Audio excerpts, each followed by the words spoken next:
청취자 여러분 안녕하십니까? 8월 26일 월요일 KBS 모닝 포커스 데일리 뉴스 시작합니다.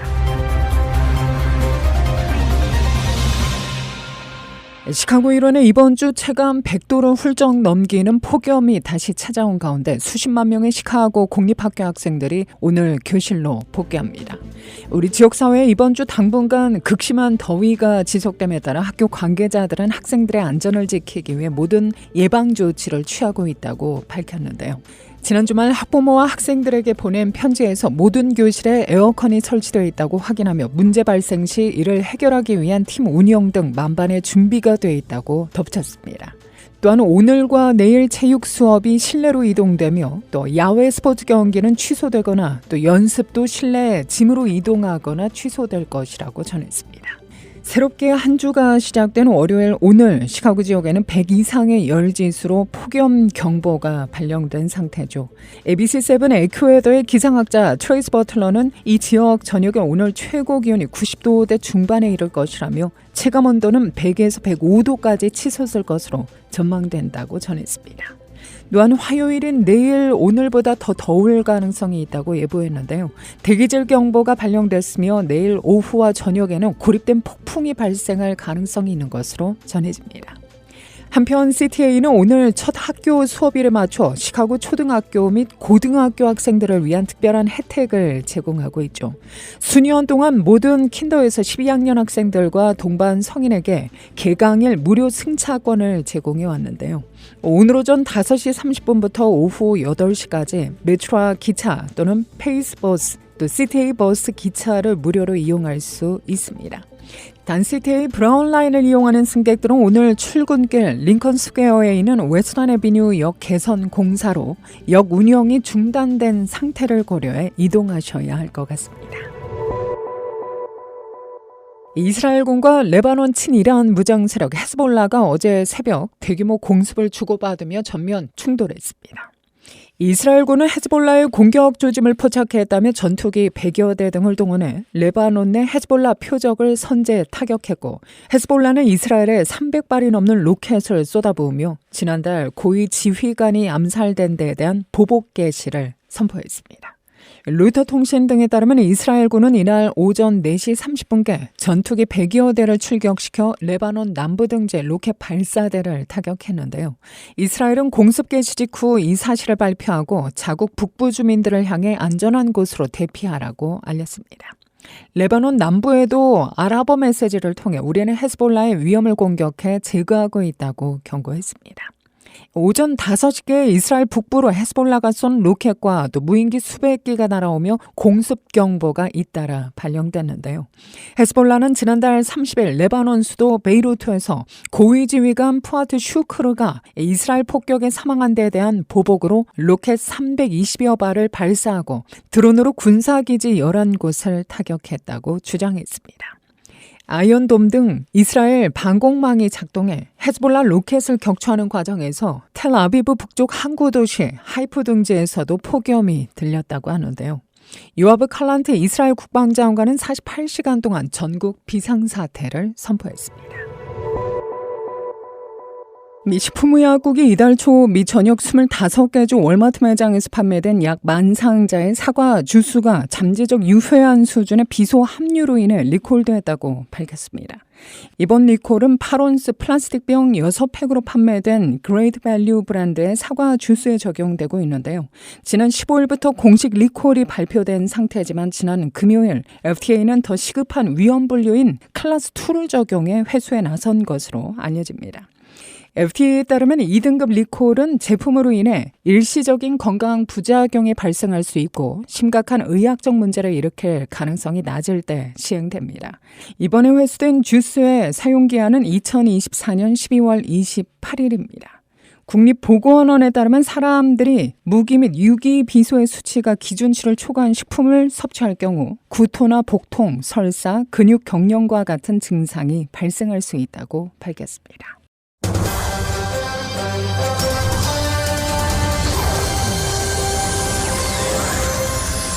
베델 침례교회가 내달 9월 6일부터 8일까지 사흘 동안 2024 가을 심령 부흥회를 개최합니다.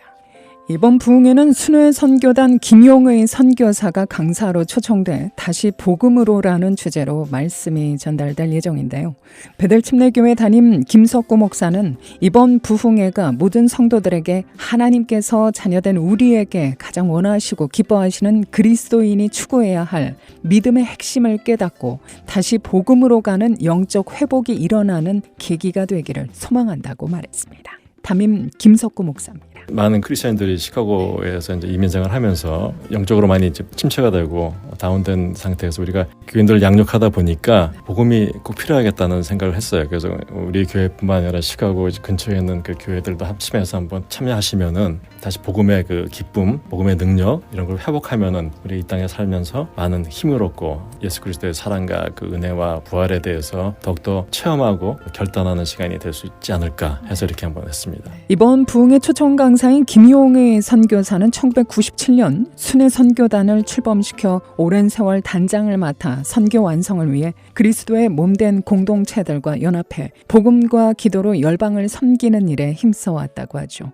이번 부흥회의 키워드도 단연 십자가 복음입니다. 한국에서 굉장히 유명하신 분이신데 그 순회 선교단이라는 그 단체 선교사님으로 계시고요. 아주 많은 세계 각국에 돌아다니면서 많이 그 복음에 대해서 그리고 굉장히 파워풀하게 설교를 하시니까 사람들이 많이 깨지고 회개하고 다시 그 복음으로 회복되는 그런 메시지를 많이 하시는 분이기 때문에 우리가 기도하다가 그분하고 어떻게 연결점이 돼가지고 이제 초청하게 됐습니다. 그래서 오시면은 뭐 그분의 주제는 주로 복음이고 복음으로 살면 우리가 어떤 영광, 복음의 기쁨, 복음의 능력, 그 복음의 그 회복 이런 거를 많이 강조를 하시니까 신앙생활보다 많이 침체된 사람들이 많이 회복하고 믿음의 여정을 가는데 더 능력 있게 가지 않을까 했습니다. 김 목사에 따르면 이번 부흥회는 교회 이전 기념으로 마련된 집회입니다. 마운트 프로스펙트 지역에서 지난 3월 현 위치인 1575 사우스 울프로드 데스플레인의 새로운 예배당을 매입해 사역을 펼쳐오고 있는데요. 김 목사는 이 교회에서 6년째 담임으로 목회 중입니다. 교회 이전해가지고 이제 자체 건물이 생겨가지고 이제 부흥회를 이제 하게 됐거든요. 5개월 됐습니다. 빌려볼 때는 이런 집회를 감히 뭐 생각도 못했는데 교회 성전도 있고 교인들도 오실 수 있는 분들도 넉넉하게 또 앉을 수 있고 하니까 그래서 오셔서 함께 축복의 자리로 오셔서 은혜 받았으면 좋겠습니다. 끝으로 김 목사는 시카고 인근 한인 동포들은 물론 인종과 나라를 막론한 타 지역 성도들도 많이 참여해 어려워지고 있는 이민 생활, 그리스도인으로서 살아가는 복음의 능력을 회복하는 복된 시간이 되기를 소망한다고 덧붙였습니다. 사실 우리 교회만 교인들을 위한 것이 아니라 모두들 다 초청해서 오시면 참 감사하겠고요. 정말 다시 한번 주제 그대로 복음으로 다시 돌아가서 우리 예수님을 다시 알아가고 예수님께서 우리를 위해서 어떻게 그 희생하시고 십자가에서 우리를 구원하신 그 놀라운 능력으로 살아가며 할 수 있도록 되기 위해서 그런 분들을 오셔서 다 은혜 받으시길 간절히 바랍니다. 연방준비제도 잭슨홀 경제정책 심포지엄에서 제롬 파월 연준 의장의 발언 이후 오는 11월 대선을 앞두고 9월 기준금리 인하가 현실화할 것이라는 전망이 강화되고 있죠. 파월 의장을 비롯한 연준 인사들이 통화정책은 정치와 독립적이라며 선을 긋고 있지만 11월 5일 대선을 약 7주 앞두고 9월 18일 금리를 내릴 경우 경기 부양 효과로 인해 여당인 민주당의 호재라는 평가가 나오고 있는 상황입니다. 파월 의장은 23일 잭슨홀 심포지엄 기조연설에서 통화정책을 조정할 시기가 도래했다며 인플레이션 위험은 감소한 반면 고용이 하강할 위험은 증가한 상황이라고 밝혔죠. 로이터 통신은 이에 대해 연준이 대선 캠페인 마지막 몇 주를 앞두고 금리 인하를 피하지 않을 것이며 이제 고용시장 보호가 최우선임을 명확히 했다고 24일 평가했습니다. 이어 파월 의장의 발언은 22일 민주당 전당대회에서 카말라 해리스 부통령이 대선 후보직을 수락한 바로 다음 날 나온 것이라고 전했는데요. 또 9월 금리 인하가 현실화할 경우 이는 최소한 1976년 이후 대선을 두 번째로 짧게 남겨두고 통화정책 전환이 이루어지는 사례라고 설명합니다. 그러면서도 대선이 있는 해 금리 인하가 시작된 전례가 없지 않으며 통념과 달리 반드시 여당이 승리한 것도 아니라고 설명했습니다. 한편 원달러 환율도 잭슨홀 미팅 여파를 소화하며 약 5개월 만에 최저 수준까지 내렸죠. 26일 서울 외환시장에서 미 달러화 대비 원화 환율의 종가는 전거래일 종가 1,338원보다 12원 하락한 1,326원을 기록했습니다. 지난 3월 21일 이후 약 5개월 만에 가장 낮습니다. 해리스 부통령이 지난주 전당대회 효과에 힘입어 트럼프 전 대통령과의 지지율 격차를 7%포인트까지 벌렸다는 여론조사 결과가 나오고 있는데요. 해리스가 50%, 트럼프 43%로 7%포인트 격차를 보인 겁니다.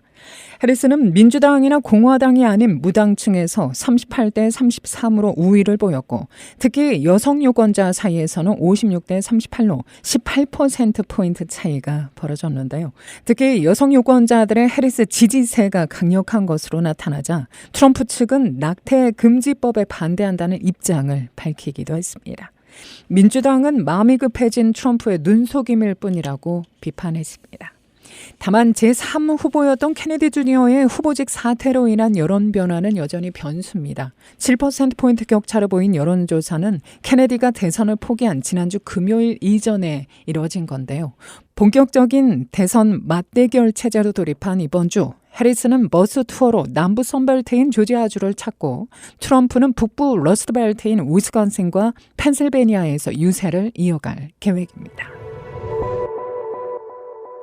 이런 가운데 로버트 케네디 주니어가 11월 대선을 앞두고 도널드 트럼프 전 대통령 지지를 공식 선언한 것을 두고 가족들의 비난이 이어지고 있는데요. 케네디 주니어의 동생인 맥스 케네디는 LA 타임스의 기고한글에서 유권자들에게 내 형 케네디 주니어를 무시하고 카멀라 해리스 부통령과 민주당을 지지해달라며 이것이 우리 아버지의 명예를 가장 지키는 일이라고 호소했습니다. 맥스와 케네디 주니어는 1963년 총격 피살된 존 F 케네디 전 대통령의 조카이자 1968년 역시 총격에 목숨을 잃은 로버트 F 케네디 전 상원 의원의 아들들입니다. 케네디 가문은 전통적으로 민주당을 지지해온 정치 가문이죠. 맥스는 트럼프 전 대통령은 자신의 아버지가 생전에 지키고자 했던 모든 가치에 반하는 적이라면서 케네디 주니어가 트럼프에게 충성을 맹세한 것은 나에게는 상상도 할 수 없는 일이라고 비판했습니다. 더 나아가 형의 트럼프 지지는 권력만을 쫓은 추악한 선택이라며 강도 높게 비난했는데요. 케네디 주니어의 누나 캐슬린을 비롯한 5남매도 공동 성명을 내고 케네디 주니어의 트럼프 지지는 가문의 가치를 배반한 일이라고 비판하며 자신들은 해리스 부통령을 지지한다고 밝혔습니다. 또 한편 대선을 3달도 채 남겨두지 않은 상황에 민주당과 공화당 후보에 대한 살해 위협이 잇따라 경호당국의 비상이 걸렸습니다. 테네시 서부검찰은 민주당 소속인 조 바이든 대통령과 카멀라 해리스 부통령, 버락 오바마 전 대통령을 위협한 혐의로 30대 남성을 기소했다고 밝혔는데요. 검찰은 올해 37세인 이 남성이 지난 6월 SNS에 바이든 대통령의 전용기를 추락시키고 총을 쏴 암살하겠다고 언급한 것을 비롯해 해리스 부통령과 오바마 전 대통령을 암살하겠다고 위협했다고 밝힙니다. 이 남성이 이런 글을 올린 것은 지난 13일 트럼프 전 대통령이 20세 백인 남성이 쏜 총에 오른쪽 귀를 다치기 몇 주 전이었다고 검찰은 밝혔는데요. 또 지난 19일 플로리다주 주피터 지역 경찰은 SNS에서 트럼프 전 대통령과 공화당 부통령 후보 JD 벤스 연방 상원의원을 살해하겠다고 협박한 남성을 체포해 구금했습니다. 이후 21일 애리조나주 경찰은 최근 몇 주 동안 여러 SNS에 글을 올려 트럼프를 죽이겠다고 위협한 혐의로 60대 남성을 체포해 구금한 것으로 전해집니다. 민주당과 공화당은 양당 대선 후보에 대한 위협이 잇따르는 등 정치적 적대감이 노골적으로 드러나자 이를 자제할 것을 촉구했습니다.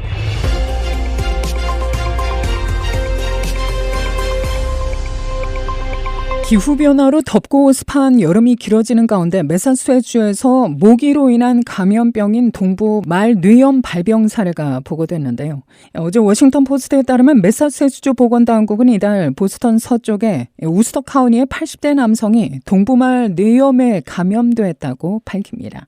이는 매사추세츠주에서 올해 처음으로 보고된 사람의 동부말 뇌염 감염 사례입니다.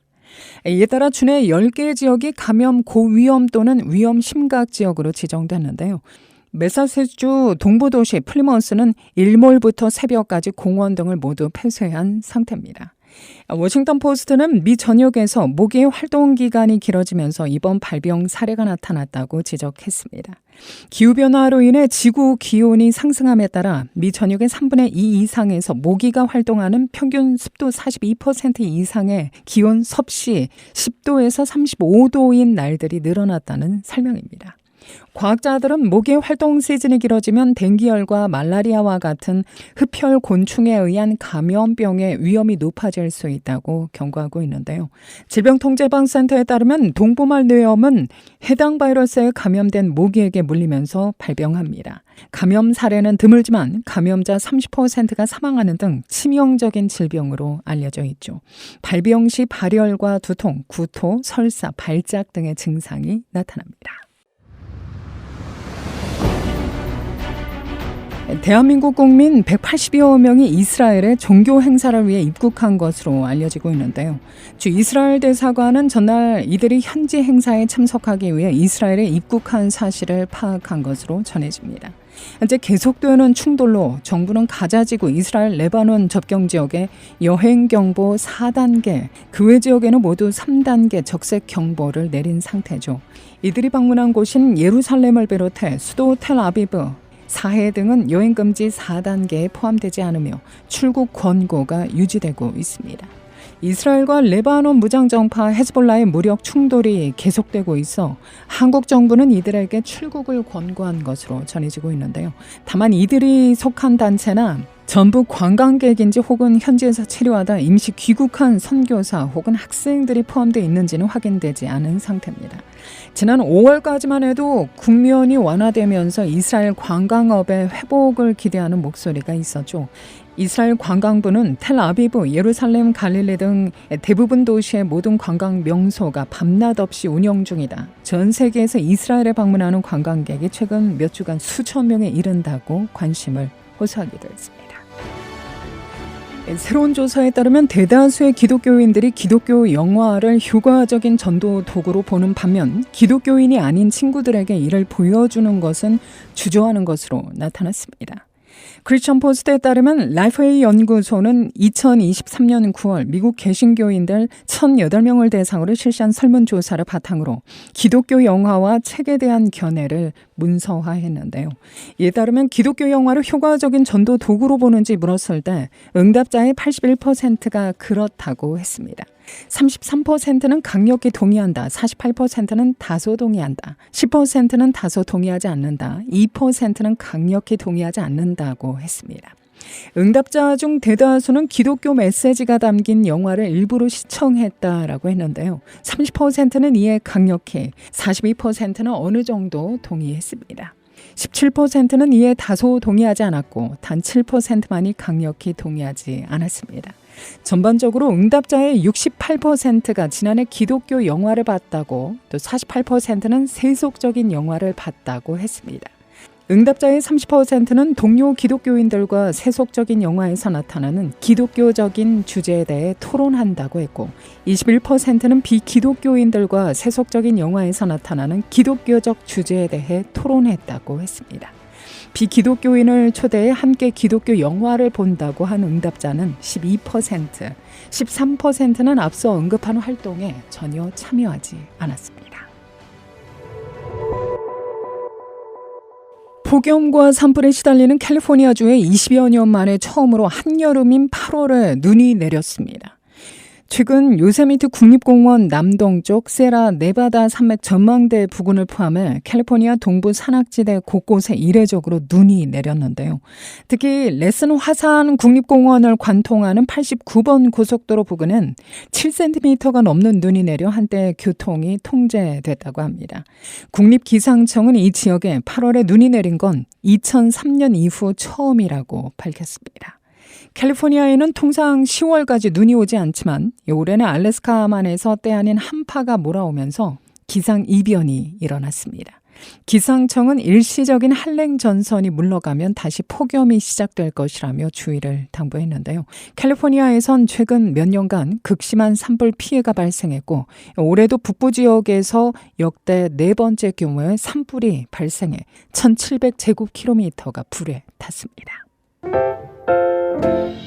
날씨입니다. 이 시카고 일원에 폭염 경보가 발령된 가운데 오늘 한낮 최고 기온은 95도를 가리키겠고 밤 최저 75도가 예상됩니다. 내일 더위는 더 극심할 것으로 예보되고 있는데요. 낮 최고 97도입니다. 밤 최저 77도. 건강관리에 각별히 신경 쓰셔야 할 것 같습니다. KBS 모닝 포커스 데일리 뉴스는 삶을 마무리하는 순간을 여러분과 함께합니다. 가장 저렴한 비용과 신뢰를 바탕으로 정성을 다하는 줄리심 장의사, 추진학문과 기술 연마를 통해 최상의 치료로 보답하는 김광수 치과, 모든 보험을 원스톱으로 해결해드립니다. 한인사회를 위한 박상아 종합보험, 최고의 상품으로 소비자의 행복을 책임지는 영신건강 제공으로 함께합니다. 오늘도 하나님의 큰 위로와 축복이 함께하기를 소망합니다.